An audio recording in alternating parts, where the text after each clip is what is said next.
I see one general public comment card, and at this point, we are two of us. Councilman Weezer is with me. I'm Bill Rosendahl, the chair of the Transportation Committee, and I'm going to ask and in comes Paul Corrett, so we do have a quorum, Dr. Thomas Williams to come on up for general comment. Dr. Williams. You can leave your hat on, you look cool. Not old yet. Yeah, look.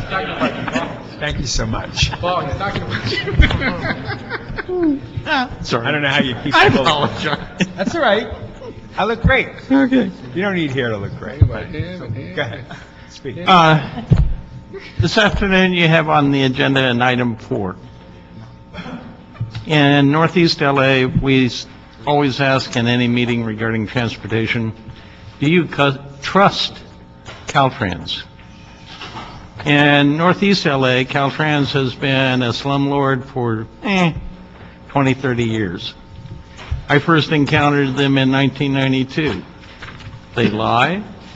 They say things. On one side, they say, yes, there will be an interchange at Huntington Drive. Then the other side says, no, there won't be an interchange at Huntington Drive.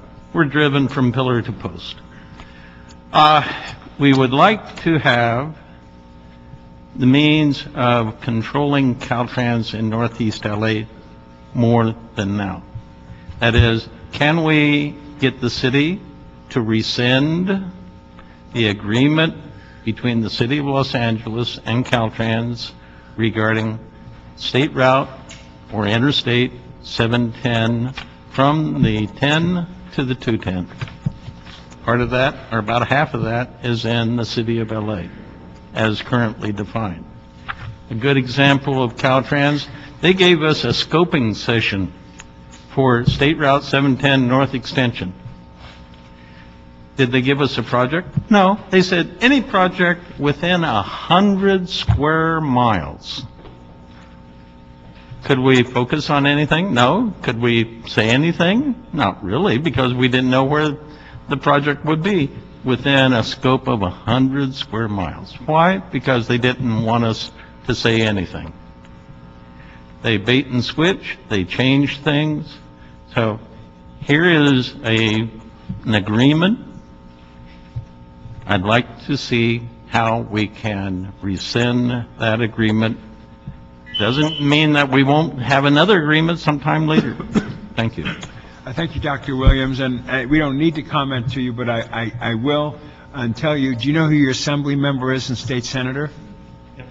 I think you should talk to them as well, because they have relationships with Caltrans. It's a statewide organization, and I think it would behoove you to share your feelings with your representatives who have more to say over Caltrans than we do.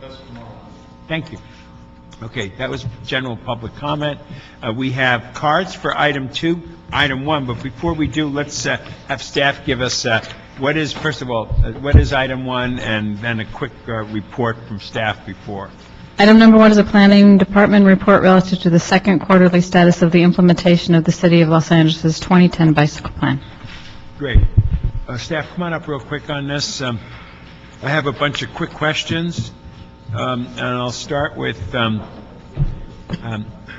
did the prioritization survey come about, and what has been the response been? Claire Bowen, City Planning. We decided to do this survey because while we were getting a good number of people to come to our BPIT meetings, our bicycle plan implementation team meetings, we recognized that there were a number of constituents in the community where they were not being served in that meeting. They weren't having the time to be able to come, particularly your underserved lower income communities. And so it was recommended by the Los Angeles County Bicycle Coalition and others that we put the survey together to be able to have better opportunity to outreach to a wider variety of constituents. Great. And how are you going to apply the comments you receive from people on their priorities? We have in the bicycle plan an identified list of criteria that we use to prioritize, and so we'll be looking at that criteria in combination with the comments we receive. Could you explain the process that the staff undertakes when identifying how bicycle projects are prioritized for funding applications? Yeah, I'm going to let Michelle answer this one. Michelle Mallory, LADOT Senior Bicycle Coordinator. it really depends on what the funding source is and what the criteria is for the funding source. In the interest of Metro's call for projects, they're generally distributing federal transportation money, and they're looking for a number of criteria. For instance, they want a connection to transit. They want to be sure the project is regionally significant, and so there are a number of things. So we look for projects that fit the prioritization, that also fit the criteria. We generally reserve our local funding, Measure R and Transportation Development Act funding for the streets, the projects that are on the street, bike lanes, bicycle parking, the striping that you're seeing going in now. We try to be nimble with that local money and use that. So generally the big bicycle paths are funded through that. In the case of the Safe Routes to School projects, we look for projects with high collision factors. So it really depends on the funding source and what we're looking for. Sounds cool to me. I understand we have a lot of applications for grant funding out. How are we doing? We're actually doing pretty well. We have a lot of stuff in the report. I was going to just refer to the report. In the Metro call, we got about $3.5 million. Actually, I noticed we have a project that's not in here. We had our bicycle corral demonstration project funded based on the pilot project we have in Councilmember Weezar's district. So that's been funded, so we get 30 more of those. We also got funding for Los Angeles River, and the project that's actually not listed here is we have about $500,000 of funding for more bicycle-friendly streets. In addition to that, we got almost $1 million in Safe Routes to School funding to fund a bicycle-friendly street near Berendo Middle School, which has a really high bike and ped collision factor. I think it might be number 5 in the state. We also applied, we've recently applied for a Tiger grant. We expect to hear for that within the next couple days. We've asked for $13 million to do essentially a structural build out of Los Angeles River. We're very optimistic and hope we get that one.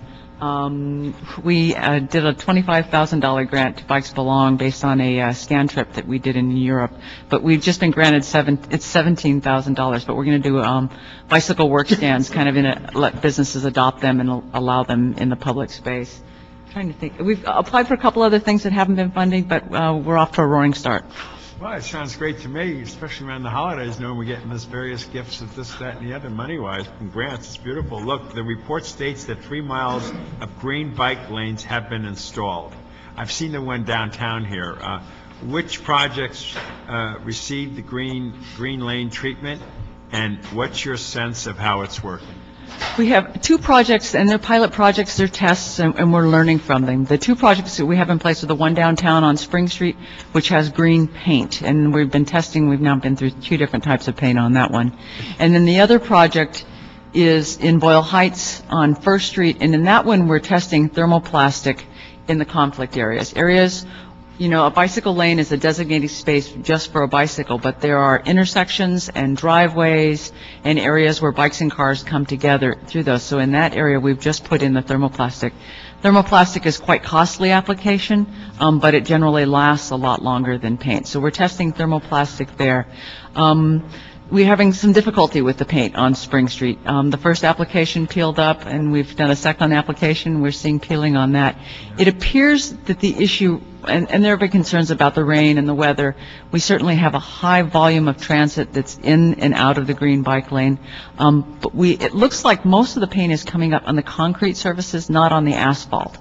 If you're pretty familiar with Spring Street, part of it's asphalt, part of it's concrete. The asphalt application looks better than the concrete.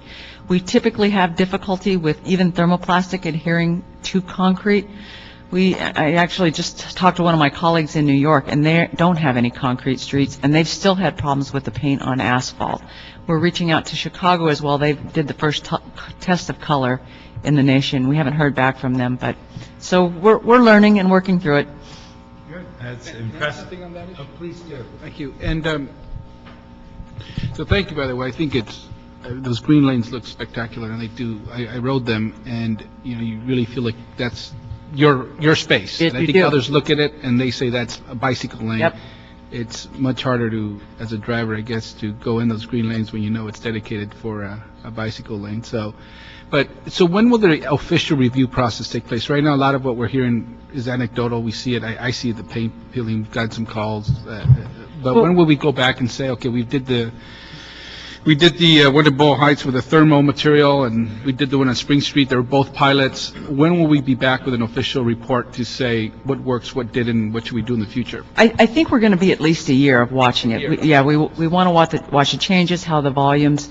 We did, the LACDC just reported to us, they do bicycle counts annually.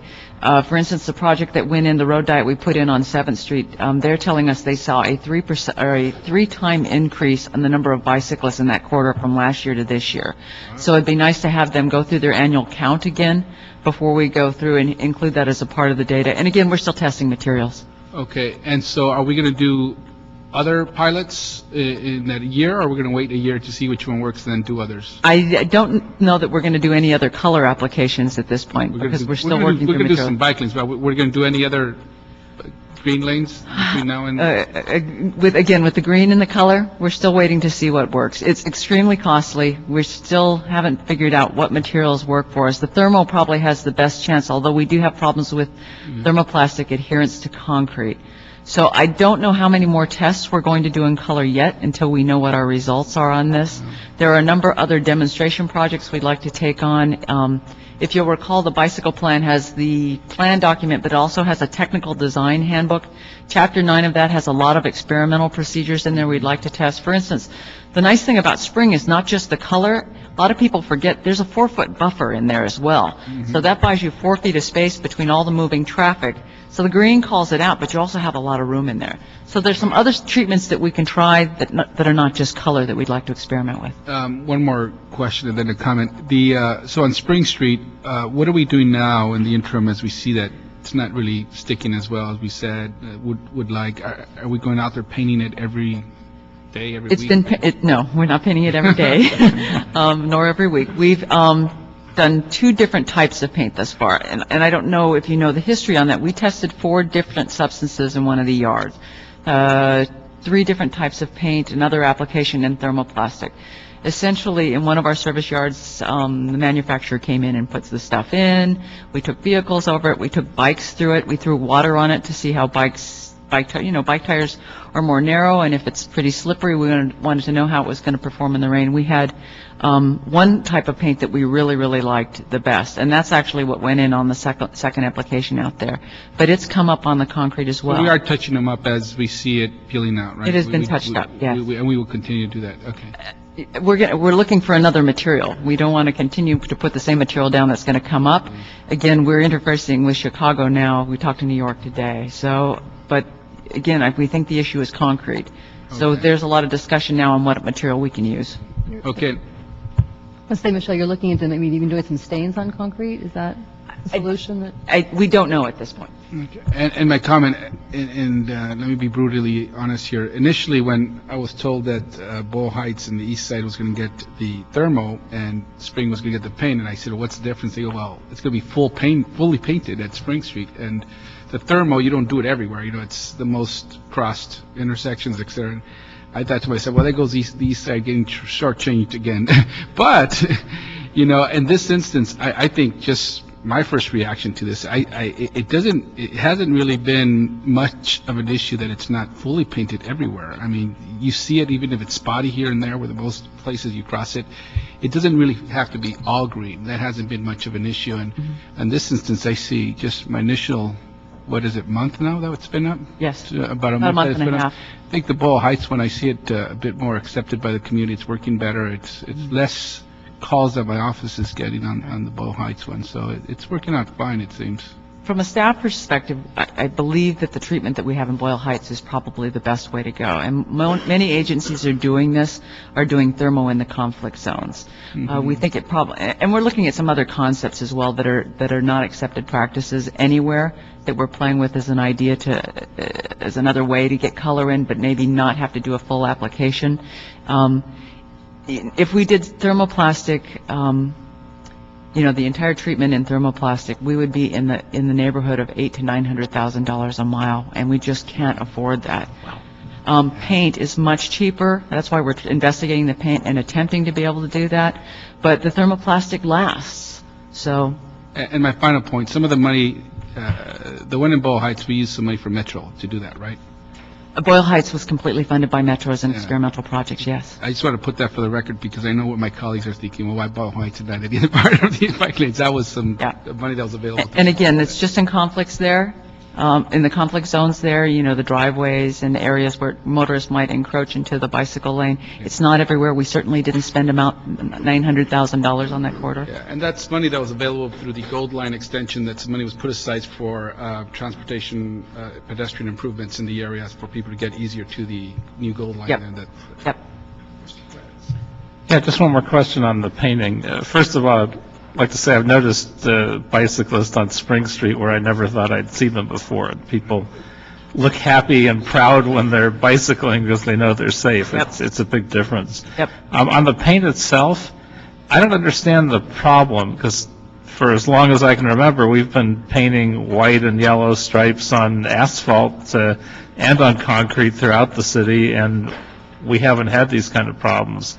What's so unusual about this particular process? The city, we actually don't use a lot of paint. We use thermoplastic primarily, and we use thermoplastic because the city has very high volumes. If we use paint, it's primarily on roads that have a lot less use, residential streets and things like that. On our major roadways, what you're seeing out there is thermoplastic and not actually paint. And that's why we don't have a problem out there.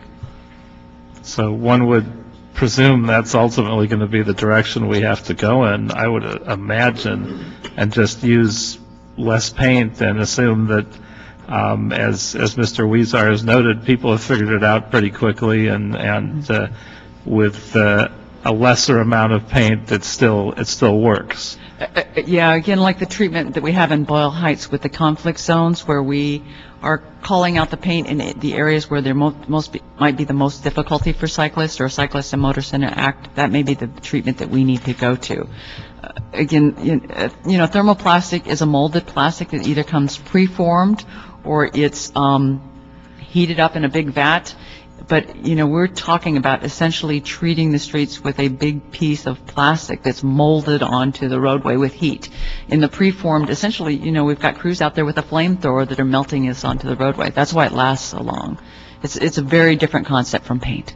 One other thing, should we be doing this only in good weather? Because I know there was an issue of rains relatively quickly thereafter. And well, there is issue with rain and the weather, and it's bizarre because you know how much rain we get in this city. But there is a certain temperature, and I'm not a traffic engineer, nor am I a materials expert. I know that what we've been working with. There's a window of temperatures that the crews can work with, and we were well within that. The issues, again, we believe are down to the concrete and adherence to the concrete and the high volumes out there.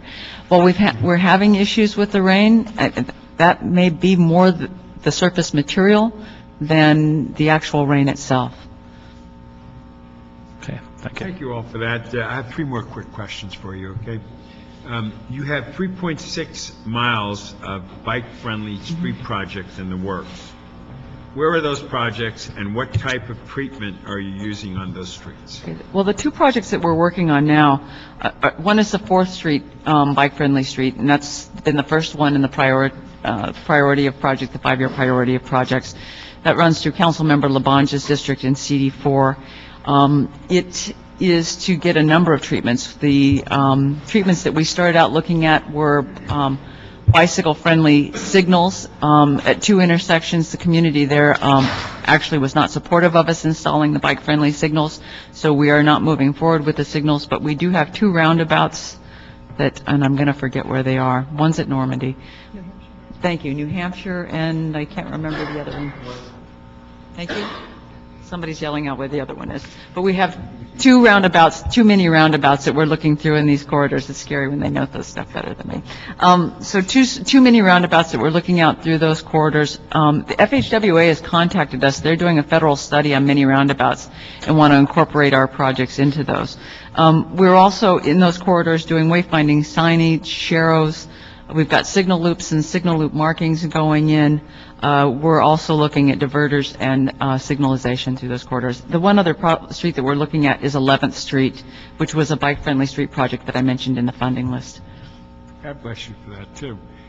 Number 7, did the information exchange session with the Dutch cycling experts yield any new information and/or recommendations for Los Angeles? Okay, I'm going to start with that one, and Michelle can jump in if there's anything else to add.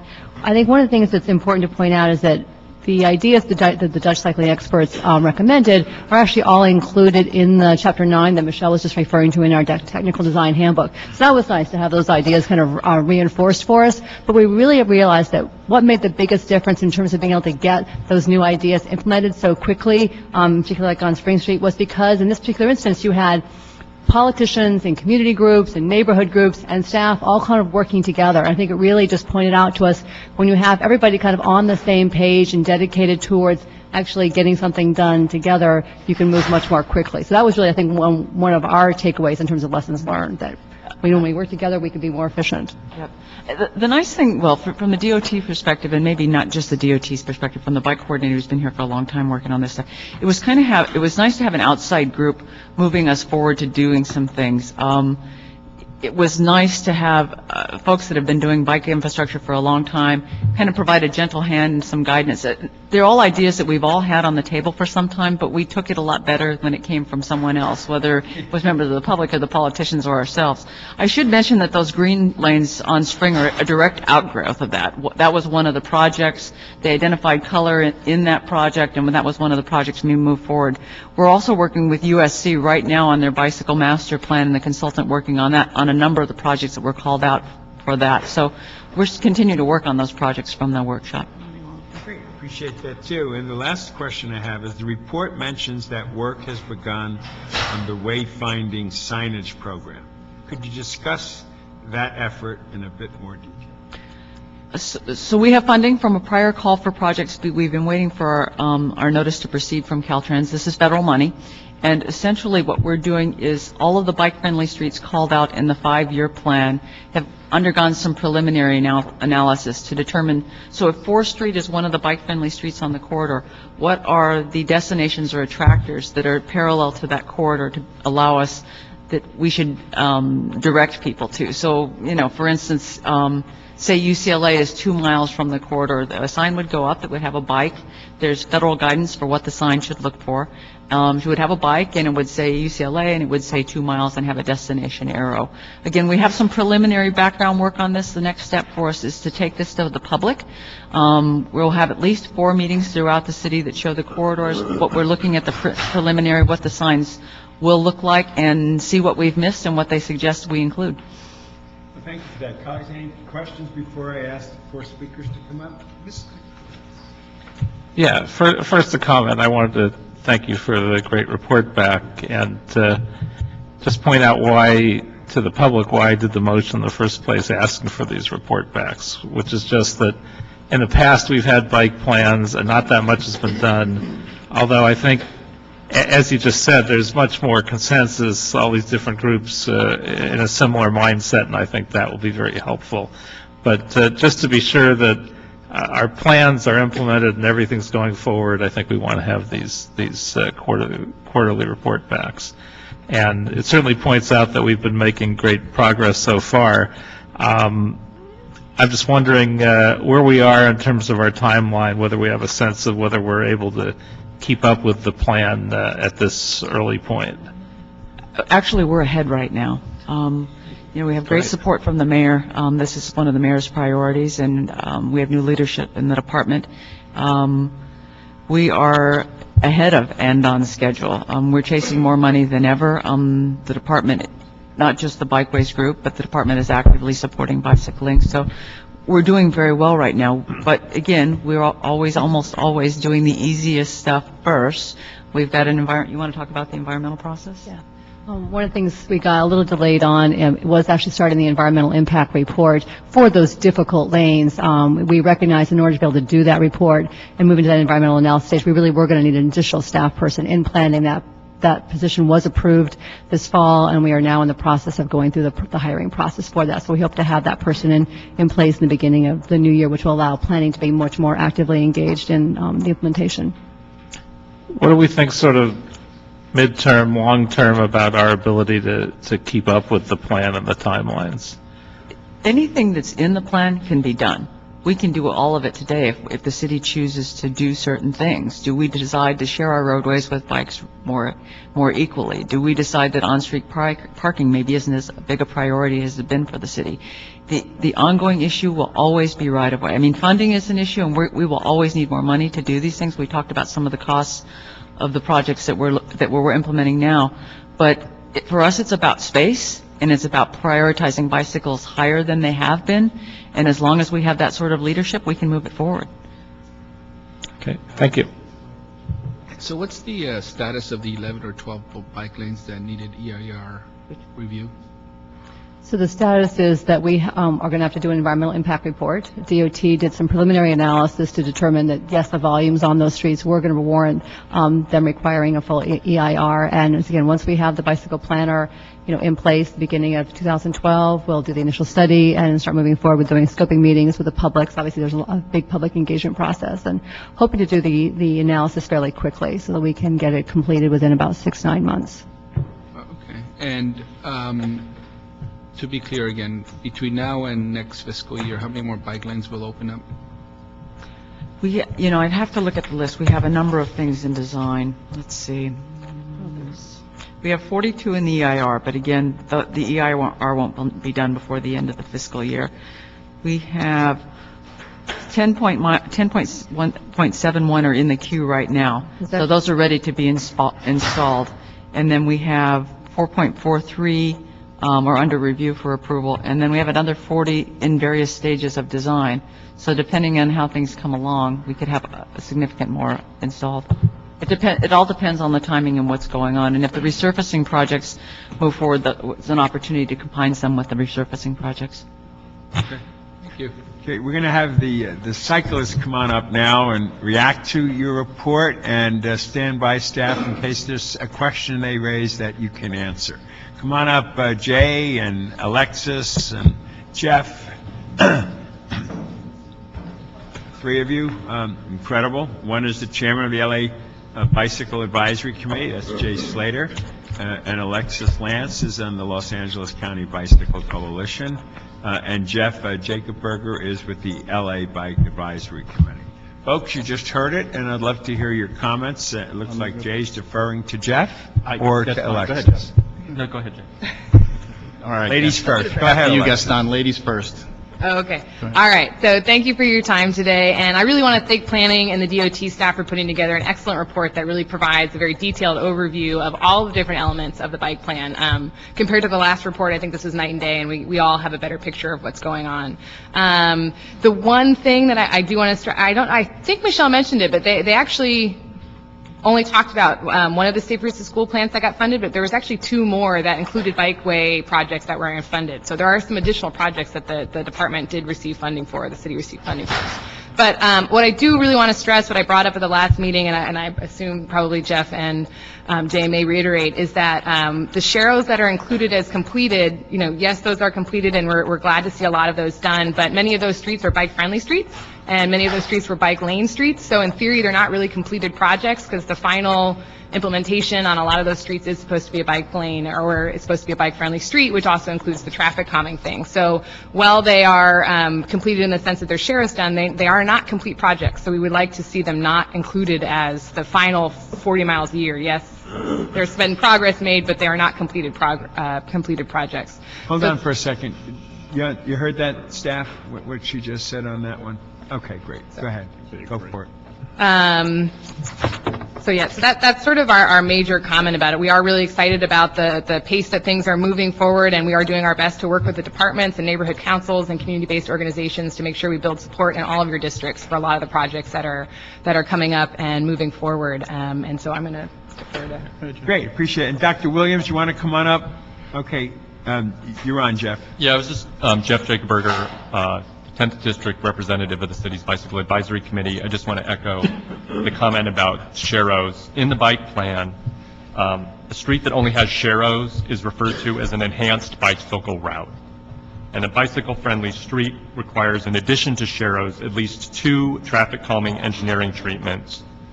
And, I guess I'd suggest, even say with respect to 4th Street, which I ride on, putting 2 little mini circles on the entire length between Hoover and Cochrane does not send any real message to motorists that that's a street that really is intended for bicyclists to have priority. How many would you want on there? You know, if I were designing it, I think on the sections of 4th Street where you have 5th Street that's parallel, that's an alternative, you'd actually have diverters where maybe every, depending on the traffic volumes, 3, 4, 5, 6 blocks, cars actually have to turn off the streets. That's what they do in Berkeley and many other cities. I think that's not an issue of staff. I think that's an issue for you all as the elected officials to have the courage to actually say to your constituents that that's something that you want. I mean, I know Councilmember Koretz, you were a council member in the city of West Hollywood. If you look at the street sort of off the Sunset Strip and north of the Beverly Center where West Hollywood actually, told cars you can't drive down that street because we want to protect those neighborhoods, the quality of residential life in those neighborhoods, and really for bike-friendly streets and a lot of the residential neighborhoods, really what it is much about is making it friendly for bicyclists, is really preserving the quality of life for the residents of those neighborhoods as well. Just one real quick word on the green lanes and sort of in the defense of LADOT. I have a cousin who used to be an asphalt engineer, and all the experiments they did on their new pavements and everything were always done like way out in the middle of the desert, in the middle of nowhere where no one could see it. And unfortunately for bike lanes, they're doing their experiments, kind of in the middle of downtown where everyone's eyes are on it. And I think we shouldn't get too excited that the first tries aren't working perfectly, because that's what tests are for. I appreciate that, and since I asked you that question, it interrupted your time. No, that was all I had, yeah. Okay, well, I look forward to you suggesting to us electeds, we're not afraid to take these things on. That's why we put a 5-year plan in place and made it happen, because we believe it's important, and we believe in your input as most significant, obviously, as cyclists. So that's cool. Please, Jay. Thanks, Mr. Chairman. I think I want to kind of second Alexis' comments that DOT and planning have really put their nose to it on this thing and are really making this plan work. And to Councilman Koretz's comment, you are right. The first 2 plans went nowhere. They were basically a waste of everybody's time, and whatever monies were spent were minimal. This plan has a real opportunity. And if we can keep up the pressure, and I don't know if that's the right word, but it has to come, as chairman of the BAC, one of the things that we are trying to do is to forge closer relationships with the council offices. I've had personal meetings with most of the councilmen and or their staffs. There's a few that we have had a difficult time getting meetings with, as you can imagine. There are some who are more bicycle friendly than others and are more interested in implementing the plan than others. But we're not going to back off on this. We're going to make sure that members of the BAC, who you guys you in fact appoint to the BAC, are taken seriously by the staffs, and we could use any help that this committee can lean on the other council districts, because there are a number that are just not helping us very much. And when we do offer to help, and when issues come up, and we don't need to get into specifics here, but when issues come up and we offer to help and an HOA blows up, as it has in a number of instances that you are all aware of, when we offer to be there as people to go in and with outreach and to help explain the issues and why a bike lane or why a sharrow or why a roundabout or why lights might work, and we're ignored, that isn't helpful to any of us. It's not helpful to the plan, and it's certainly not helpful to the council district.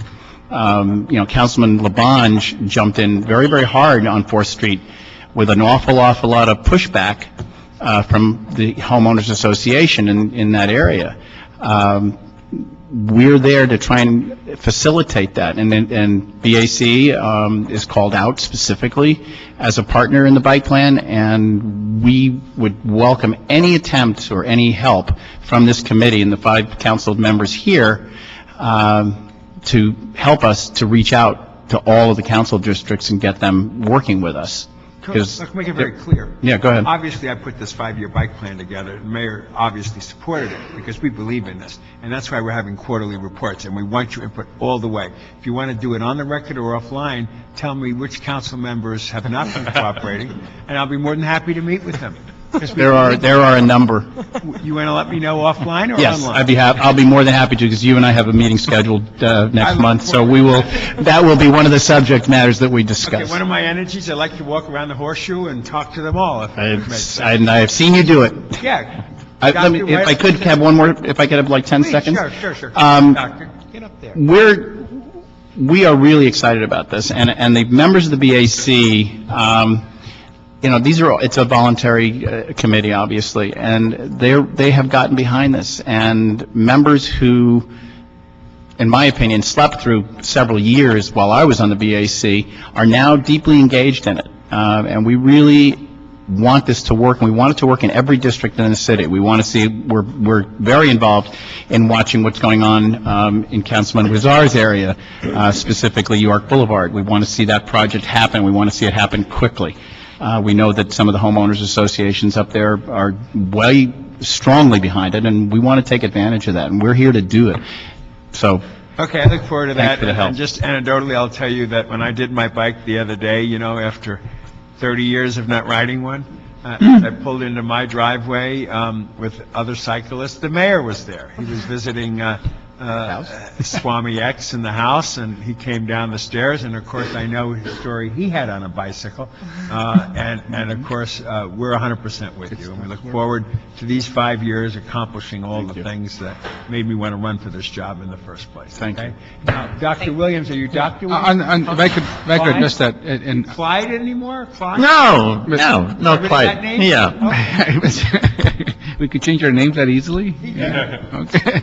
On the York one, I know that's, we're waiting for some stormwater project to be completed. That's going to go January, February. And, the bike corral that we put on York, the first ever in the city, it wasn't so much the actual project itself. It was getting up to the point where we said, let's put that first, shovel in the ground. And it went up like that. And I think implementation of these types of projects take quickly, but it's the bureaucracy here that we have to keep moving forward. And I think with Mr. Rosenthal's focus and his prodding of other council members, I think that's going to help as well. But I think several of you said that it's here that we have to kind of, put that initial political support behind it, that I think we could make this happen. And a lot of attention is on this right now, so we A lot. shouldn't lose the momentum. And We have a mayor who's now as engaged as ever, and from a meeting I had last week, is saying that he intends for the next year at least to be even more engaged, and that isn't going to hurt any of us. Okay.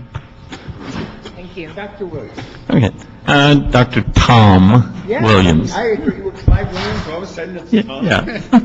Oh, it was the recess.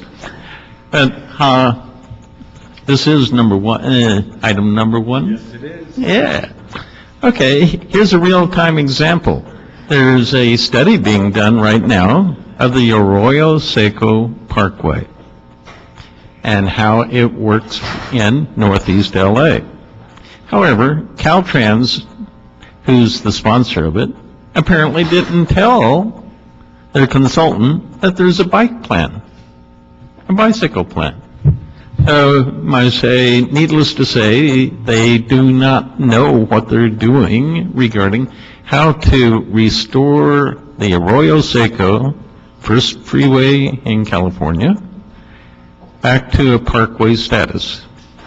And this is quite important. We reminded them that in their literature and document search, they needed to get a hold of the bicycle plan for the city of Los Angeles.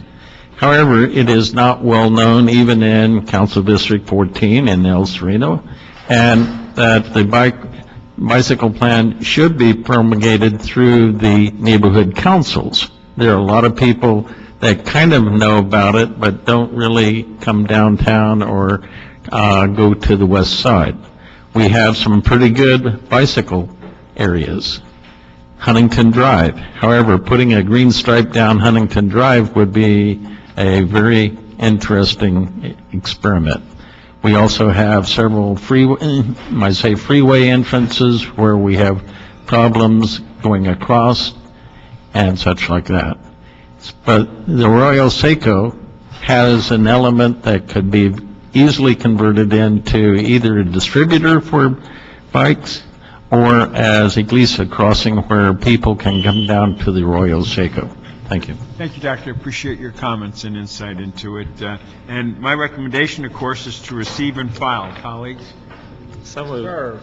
Okay, so done, and look forward to the next report. I thought it was great. I really appreciate the enthusiasm and the work the two of you have done. It's stellar, and I'm very grateful for that. Thank you. Just as a sidebar, I did get a phone call. That was Don Kanavi, and he's keeping the Crenshaw line to go into Westchester, and we're all very happy about that as part of the overall MTA strategy in dealing with the Crenshaw line. So things are moving on that level as well. Item number 2. Item number 2 is a continued consideration of DOT report relative to the study of the shared lane markings, the sharrows for riders of bicycles at various trial locations throughout the city. Thank you for that. And could I ask Jeff, Jacob Berger to come up and Jay Slater, or would you want to come up after the report? It's up to you. Okay, great. Okay. Staff, come on up. Michelle Mowry.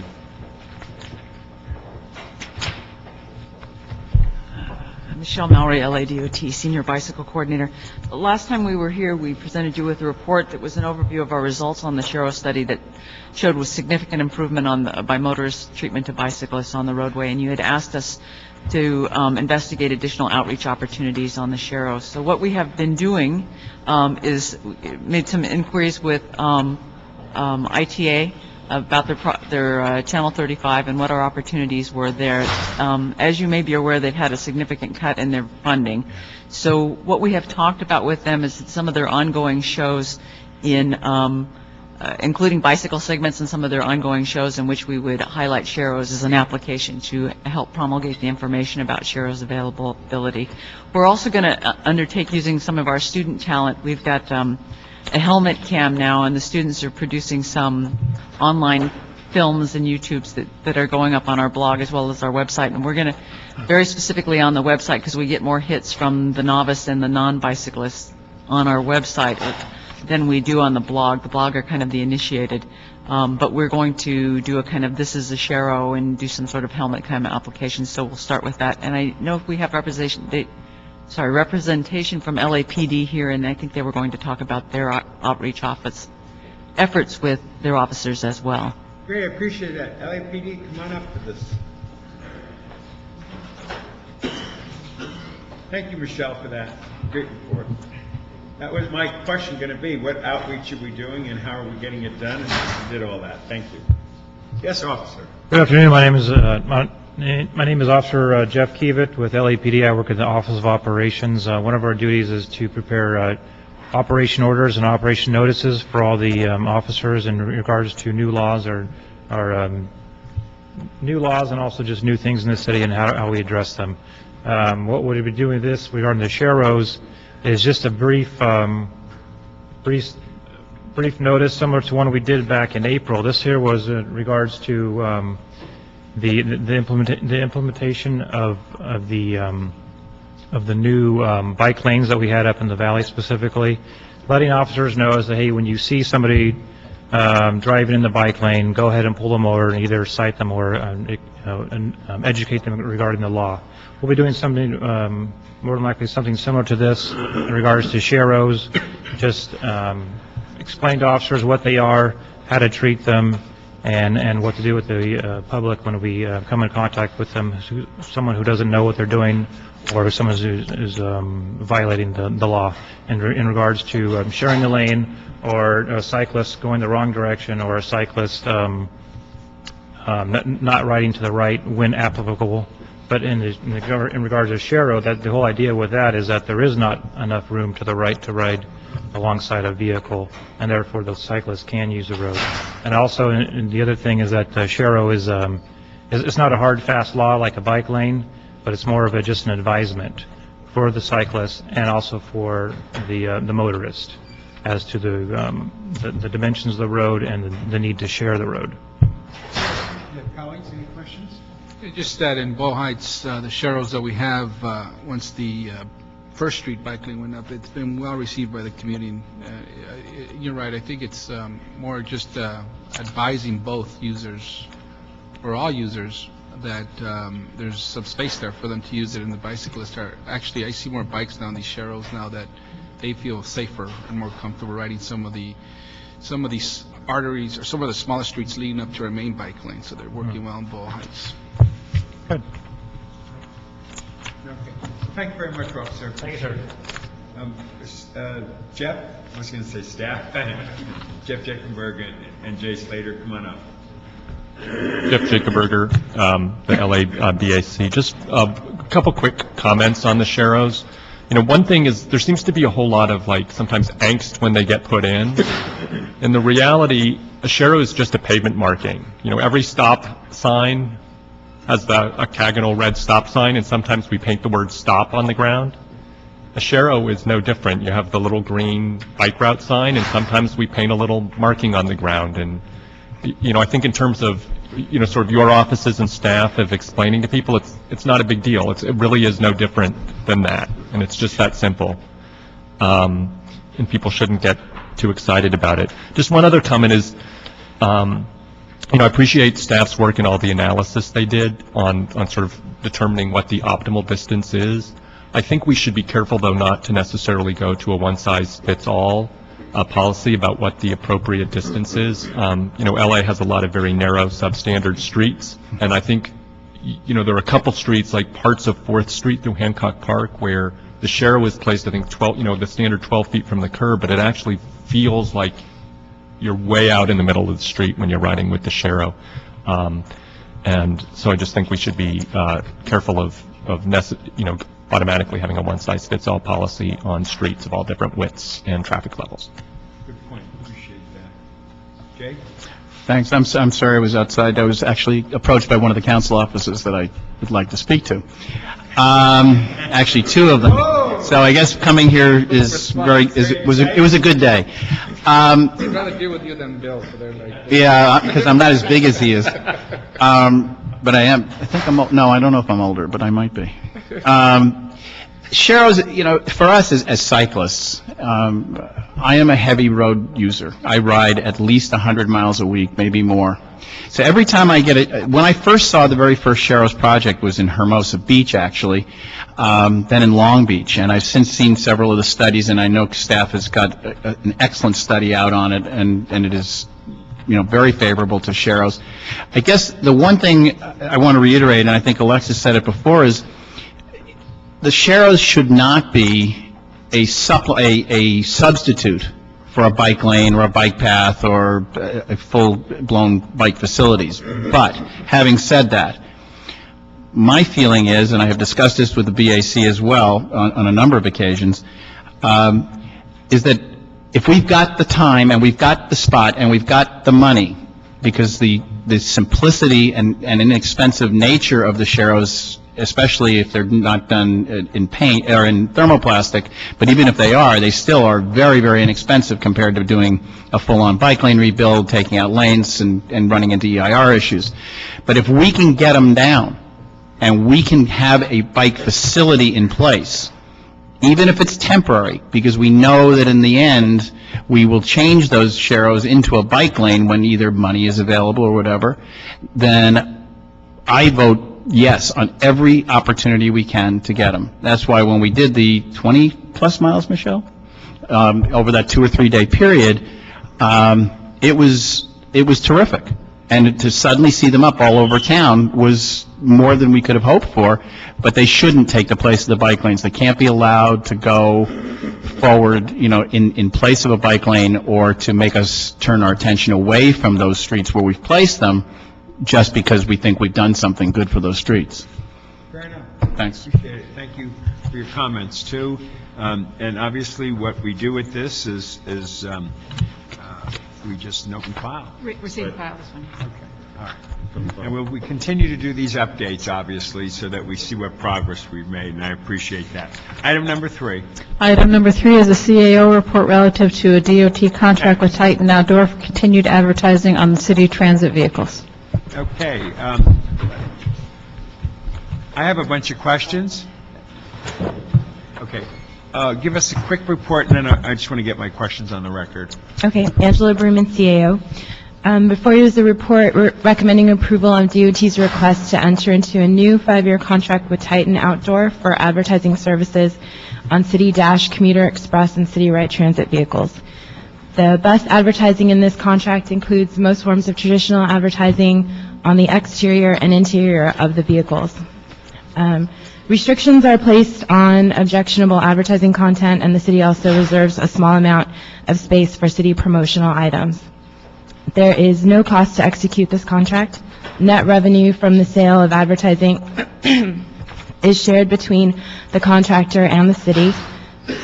Although one firm proposed a higher minimum revenue guarantee each year, the evaluation panel determined that due to Titan Outdoors' experience and expertise, there is a greater potential for the city to receive more revenue under the Titan contract.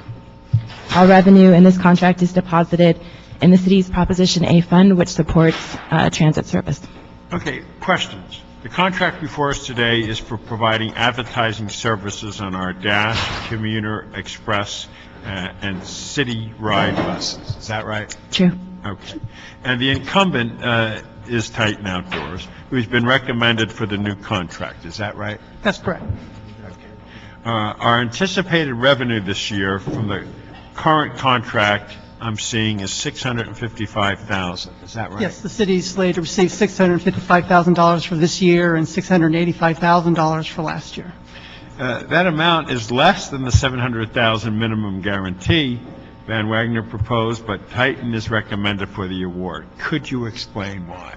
Certainly. The evaluation panel believed that, particularly as the economy begins to improve, that Titan has a greater potential to provide levels of revenue in excess of the minimum annual guarantee relative to Van Wagner. And the primary reason for that is that Titan is an experienced firm that is dedicated to selling only transit advertising. Van Wagner's primarily sells billboards and street furniture. And we cited in our report a TRB study that actually recommended that transit agencies not contract with firms that sells billboards in the same location with the transit advertising. And the reason for that is that there's a much higher profit margin on billboards relative to transit advertising. So firms that sell both, there's a potential conflict of interest whereby they might favor the billboard advertising over the transit advertising. And I wanted to cite some real examples where Titan took over contracts from another transit advertising firm that is not dedicated just to transit. And in other words, that firm that they replaced sold transit as well as billboards and other types of advertising. For example, in New Jersey, they increased revenues relative to the previous firm by 76% over a 3-year period. Boston, 47% increase over 3 years. Philadelphia, 63% over 4 years. Seattle, 63% over 3 years. Minneapolis, 23% over 2 years. So those are some examples of how a firm that is dedicated to transit has the potential to sell significantly more revenues than a firm that is selling different types of media.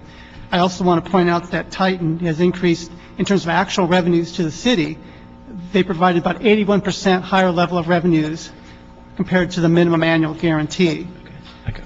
Finally, I want to point out that Titan's proposed minimum annual guarantee for the new contract is about double what that was under the previous contract. Okay, what types of restrictions are placed on advertising content? Yeah, the RFP contains restrictions on any objectionable advertising content such as alcohol, tobacco, political ads, obscenity, promotion of legal activity, etc. The department reserves the right to reject any advertisement, and that we also reserve the right to request the contractor to remove any advertisement that we believe is objectionable within 24 hours. Okay. I'm going to put a motion for this agenda at another point, and I want to say it publicly now, about the city of Santa Monica with their blue bus putting on a digital signage, and it goes through my city, not just theirs. And I want to know how they can do that, and also the revenue streams they get, if we should get a piece of it if it's going in our city. But that's a separate motion that Paul will send in, and I want to get a response on that blue bus concept. Okay. Has Titan complied with the restrictions the department has put in place on advertising? Yes, it has. Okay. And there is not provisions for digital advertising? No, there's not. Okay, that's the Santa Monica issue. Finally, the proceeds from the contract are directed back into our transit system. That's correct. All revenues go back into the city's Proposition A transit fund. Okay, I'm going to turn to my colleagues and hit the rest of them right back. Okay, I've got just one question, which is, I think there are valid reasons why you've selected the vendor that you have. My only question is they have a higher proposed minimum guaranteed compensation. Right. Do we have a way to ask Titan or to negotiate with them to come closer to Van Wagner's proposal on that score? We raised that issue during the interview period with Titan. Titan actually exceeded the minimum annual guarantee in the RFP. The RFP required a minimum, or not required, but recommended a minimum of $500,000 per year. Titan's proposal is graduated, it grows year by year, but the average over the 5 years is actually $615,000. So they significantly exceeded the minimum encouraged annual guarantee in the RFP. Van Wagner exceeded the minimum by a higher amount, $700,000 versus $615,000. So we did have those discussions with Titan, and they felt that these were the numbers that they were comfortable with. But I think it's important to point out that this is just, the minimum is just the floor. I mentioned earlier the actual revenues that Titan is generating under our current contract, $655,000 under this current year, $685,000 under the previous year. So even though the minimum may be $615,000 average, their actual numbers are coming in pretty close to that $700,000 figure right now. And this is a down economy. That advertising revenues dropped about 20% in 2008 and 2009. So as the economy starts to improve, we believe that the actual revenue will come in significantly higher than a $700,000 figure. So why are they so hesitant to increase the minimum if we know it's pretty likely they'll exceed it? That's a good question. Given the actual revenues that we're generating, I think they probably could have gone higher in terms of the floor, but based on the actual revenues that we're generating, and it's to their advantage to sell as much advertising as possible because we share the revenues with them, so they have the incentive to sell as much as possible. We don't have any concerns that we're going to see a decrease relative to the actual revenues we're seeing today. Okay. Thank you. Thank you. And obviously, in these tough economic times, we use assets that we already have to help us with our revenue. And given the discussions we're having in Plum right now with our new sign ordinance, there are ways we can do this that allow for people's First Amendment right for freedom of expression and speech, but at the same time control where people would like to see this advertisement and where they wouldn't want to see these advertisements. I think the last direction we gave out of Plum was to move forward with the proposed ordinance with respect to parks, but that we would have to come back at some point to better balance the needs for advertisers who could provide that revenue, but at the same time improve the local parks, which right now we have no money for. I have bathrooms that are falling apart in my parks, and we have no money to fix those bathrooms, but yet we need to find a balance that works for everyone. And here, this is an asset we have, and we're making use of it. It's a good one. It's a good way to go. I introduced a motion that will also allow us to relook at the way we are able to post banners in certain parts of the city where it's accepted. Obviously, there's strong voices where people wouldn't want to see those, but where it's accepted. And I think that'll be another way of looking at how we could increase revenue for the city. It's related to this somehow because we're looking at assets and ways we could allow for us to strike that balance. That motion is going to be heard in Public Works in January, I believe. But it's related to that, and I just wanted to raise that it's interesting how right now these discussions are happening in different committees and different components, and it's as we move forward with this, it's just a good thing that we should always continue to support. It's tough to find new revenue sources so we can try to maintain the services to the public, and that's the reason the department moved forward with the transit vehicle advertising, is we want to provide as much transit service to the public as we can. Yeah. Thank you. Thank you, Mr. Preserve, for that. Is there a Titan representative in the room? Come on up. I'm sure you heard Mr. Koretz's comment, but why don't you just state it again? Yeah, I would just ask again, Scott Goldsmith, I'm the Chief Commercial Officer of Titan. I would think for most reasons, I would agree that Titan is the right choice as a vendor. I'm just wondering why you're resistant in coming closer to Van Wagner's proposal on the minimum. It's a good question. I mean, the truth is that these, as Mr. Lefton pointed out, these are minimum guarantees. We run on a relatively small margin, where we like selling outdoor advertising on buses because it generates good revenue for the city and you can keep fares lower and maintain services. But we're not a billboard company, as Mr. Lefton pointed out. The billboards run at a much higher margin, so we run at a very, very tight margin. And over the last number of years, the minimum guarantees got higher, and as the advertising market collapsed in 2008, it became very difficult to run our business on such high minimum guarantees. So we are very confident that we're going to exceed the minimum guarantees as we did in the first 5 years.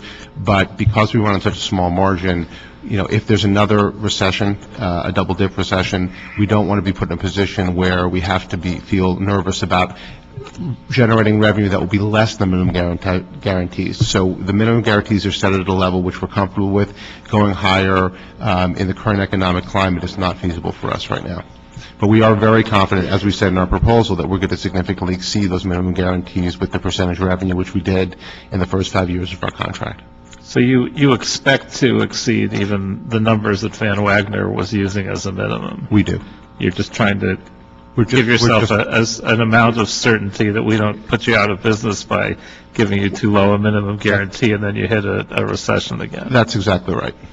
Okay, thank you. Appreciate your answer, sir, your candor of the answer. Do we have a motion to move forward with this, Mr. Weezer? So moved. Second. Great, unanimous. Thank you very much. Thank you so much. We're very excited. Thank you. Committee, you're approving the CA report? Yes. Thank you. Okay, that brings us to item number 4 on the agenda, which is a Rosendahl-Labange motion relative to a memorandum of understanding between Caltrans and various City of Los Angeles agencies to define the maintenance and operational protocols as well as response and contingency plans for emergencies for the Sepulveda Boulevard Tunnel. Come on up, staff. Good afternoon, everybody. Good afternoon. I might say anecdotally, a little story on this is that over the years, the tunnel has had many issues and there's been lots of concerns. It's obviously one of the most trafficked tunnels that exist. People coming and going to the airport at LAX go through it. We held a meeting, the State Assembly member Betsy Butler and myself, because there are times when the city says this and the Caltrans says that and this one says that. So us two elected thought it would be a great idea to bring in the room every party that deals with the tunnel and get everybody on the same wavelength to see how we maintain it, how we improve it, and how we go forward with it. It was an extremely productive meeting, and I'm very grateful for my Assembly colleague for her leadership with Caltrans and others. And out of that has come emotions and activities. So please bring us up to date on where we are. Councilmember Mark Adams, Los Angeles World Airports. Again, we thank you for your leadership on this and Assemblywoman as well. We're obviously very, as a primary user, if you will, of the tunnel, we're very concerned that the tunnel be operated and maintained in an appropriate manner. As you're well aware, we had an incident just before Thanksgiving there where, with the rainstorm, we had some flooding in the tunnel, which caused a traffic situation that lasted for about 11 hours. That brought into focus some issues with the MOU that we were working on that were not addressed in that document. And so since that time, Lawa has taken on the role, I guess, if you will, as the secretary of the group that was putting the MOU together. We reshaped some of the parts of the MOU that needed to be fixed up to deal with the issue of the pumps and the flooding issue that we weren't addressed. We're now also trying to work in some of the traffic management issues that hopefully will never be called upon again, but just to have them in the MOU, I think it's a good idea. And so we're working on the MOU. We don't have, LAWA doesn't have a role in the maintenance of the tunnel or in the management of the tunnel, but with 40% of the traffic approximately going through that tunnel, going to and from the airport, it is a significant concern to us. So, we're happy to help your office and the other departments of the city put together the MOU. and hopefully we'll be able to get something to you within the 60 days the motion states. You know, I really appreciate that, and I really appreciate you stepping up and playing the secretary role, like you said.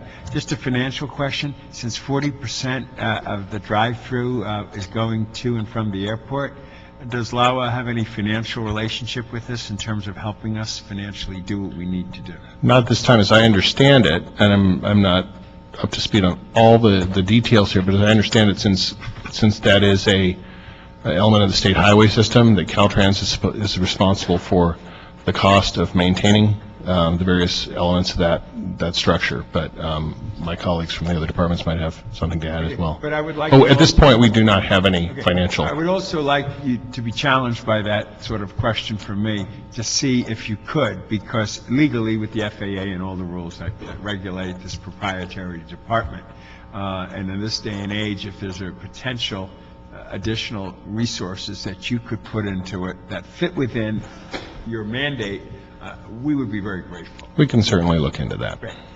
Please. Ken Husting with LADOT, Senior Transportation Engineer. LADOT is the lead when it comes to the agreement for the maintenance of state highways.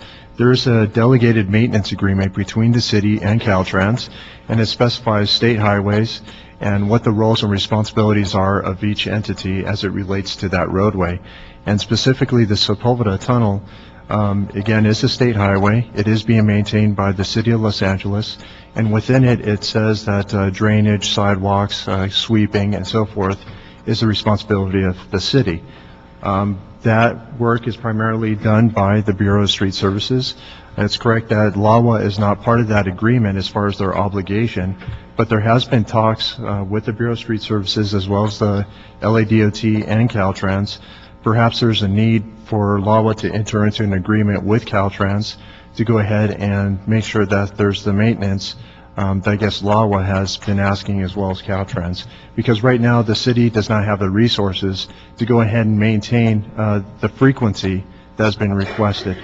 And with that, I'll probably pass it over to Bureau of Street Services. Good afternoon, council members. Thank you. Ron Olive, Assistant Director with the Bureau of Street Services. Let me just add specifically to this incident. It's our understanding and our recollection that this is the first time that we've had an issue with flooding. What happened is you have two sump pumps here that are operated by two independent starter switches, and they both failed at the same time. It hasn't been confirmed why. We suspect maybe a power surge of some kind, but again, it was a freak incident. But what it did, despite all the inconveniences and the problems that were caused that day, the next morning there was an all-hands meeting called with all the public safety agencies, Caltrans ourselves, LAWA, many others, 50 people as I understand it, and we really got down and solidified checklist, emergency contact information, again, updated all those communication coordination protocols that were really outdated because, again, there never are any incidents with the tunnel. So be assured that's fixed. As been mentioned, yes, the sump pumps, the flooding issues, the potential flooding issues, those aren't really connected to an early warning system, a computerized monitoring system, as are the ventilation, the fire possibilities, carbon monoxide detectors. Those are all hooked up to a computer system, and you have all that detection that's set up, and that's proactively monitored and maintained. So we haven't had any issues with that, but we're comfortable that that protocol's in place, so we shouldn't have any incidents there if that ever does occur. With all that said, I think the other two gentlemen, as they said, we continue to try to discuss and negotiate the MOU that's already being worked on as far as the cleaning frequency and maintenance. We are going to add in these components into that agreement. And again, negotiations, discussions continue on who may be best suited to maintain and fund continued and ongoing maintenance upgrades that are needed for all of the facilities in that tunnel. Councilmember David Hirano with the Office of the CAO. Mr. Santana wanted to make sure that we came down here and offered any assistance that we can in drafting the MOU and getting it resolved and back to you. When we saw this motion and we heard about this issue, we obviously found it a critical issue, and Mr. Santana wanted to make sure that you were aware we're offering whatever support from our office that is required, and we're grateful for Lala taking the lead at this point. Yeah, and I appreciate the four of you in your report, and I've asked this to be special on Friday on the City Council agenda, basically so that the public appreciates the issue there and how we're trying to address the issue since everybody is impacted. I'm just curious, the 40% of the usage of people coming and going from the airport, and that incident or accident delayed people from getting on their plane. When that happens like that, do we notify the airlines, or the airlines, how does it work with the traveling public that is caught in the tunnel? It's not 40% of the people coming to the airport go through the tunnel. Rather, it's 40% of the people going through the tunnel are coming to the airport. There's a slight difference there. I'm just a little confused. But- Wait, explain that again.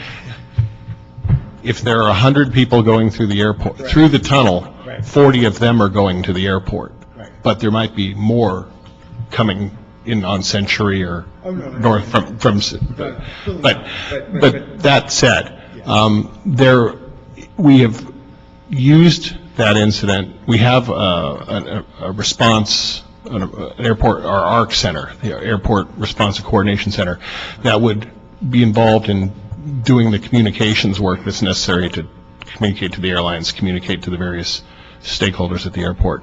And one of the things we're doing as a result of this incident is improving the way the ARC function works relative to the tunnel and any incidents that might happen in the tunnel. I see. Now, Ron, you were mentioning water.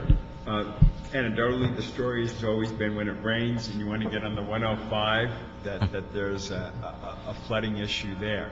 Do you see that still at the present moment, considering we're going into the rainy season? And if there is an issue, this MOU is a document, but in the real hands-on, which you had an after-action meeting after that accident, do you feel comfortable that even without an MOU in place, we have to go through all kinds of strategies, we have that cooperation so that we can work quickly or something? Very much so. Again, if we had notification earlier, and again, that's neither here nor there why we didn't get any notification, but it really would only take us a couple hours to replace those switches if that same problem occurred again. And now what we've done, we've actually bought spare parts and have them in our secured building there, so we don't have to spend the 2 hours to go find a parts house, on a Sunday afternoon and purchase those, so or overnight. So at least we have that taken care of. And again, now that we have all our protocols and all of our emergency coordinators and backup people upon backup people, and cell phone numbers and home numbers are all supplied to each other, we shouldn't have any more issues with communication. And do you see any more issues with flooding between now and the MOU, assuming it does rain? No, those sump pumps are working perfectly now, and again, the starters and the switches and everything is all repaired. We tested it again, not only the next day and the day after, but since that time, and we're going to keep testing it through the rainy season here. Great. Collins? Amazing. Okay. Well, recommendation is to approve this motion, which is, again, do you need more than 60 days? Is that adequate? Could you, any sensing on the timing? I think we can report back in 60 days. Hopefully, we can resolve the issues in that time. We've identified there are some issues that need to be worked out relative to funding and who, division of responsibilities. But hopefully, within that 60-day period, the holidays notwithstanding, we can work through those issues and have an MOU, and if not, at least a good report back to you in that time. Okay. So Don, we recommend. Oh, and I'm sorry, Dr. Williams. You're up before we move on this.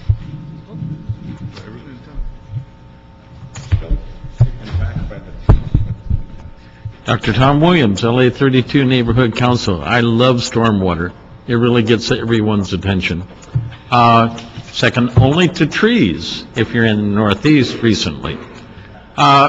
Is this the only place where we have such a disruption between Caltrans and the city operations? Are there any other drainage pumps in the entire system where it's on either State Route 2, State Route 1, State Route 72, State Route 91, State Route 170. Are there any other places where we could apply the same MOU? Maybe, maybe not. Does LADOT know where every sump pump is for any particular depression or stormwater drainage area? This is not rocket science. We used to do contingency plans for oil spills in Santa Monica Bay. Hey, you work it out, you have something in writing rather than be well understood. It has to be drilled.